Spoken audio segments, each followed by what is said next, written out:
No, it's not what you're thinking. I'm not about to start modelling cycle shorts as a bet. This is a serious message about the cash cycle in your business. In particular, what your cash cycle is, why do you need to understand it, and ways to improve it. So first off, what is a cash cycle? Well, in very basic terms, it's the amount of time it takes one unit of currency, say £5, spent by your business today to turn into cash again and come back, hopefully, with some profit. For example, a farmer's cash cycle is much longer than, say, a grocer's cash cycle, just by the very nature of what they do. So the farmer spends cash on seeds.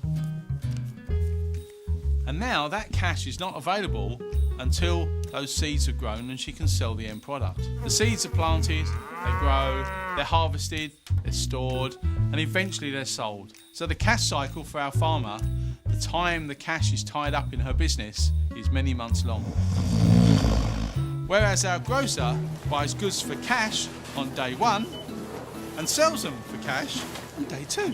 The cash is available to use in the business again, making their cash cycle very short. Do you know how long the cash cycle is in your business? Understanding your cash cycle is vital to be able to accurately predict the cash flow in your business and how much cash it needs. Many viable businesses fail through a lack of cash. You must understand your cash cycle and how much cash is tied up in it. This is one element of what we call working capital.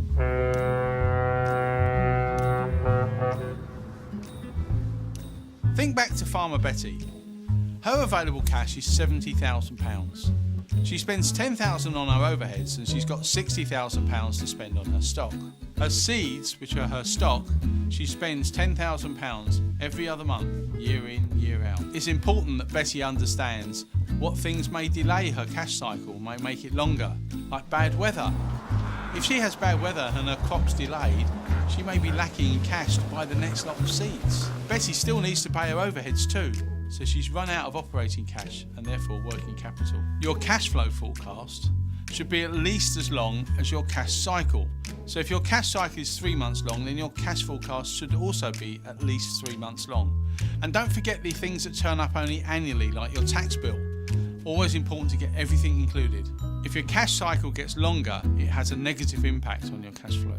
Likewise, improvements in your cash cycle, that is when it gets shorter, will have a benefit on your cash flow.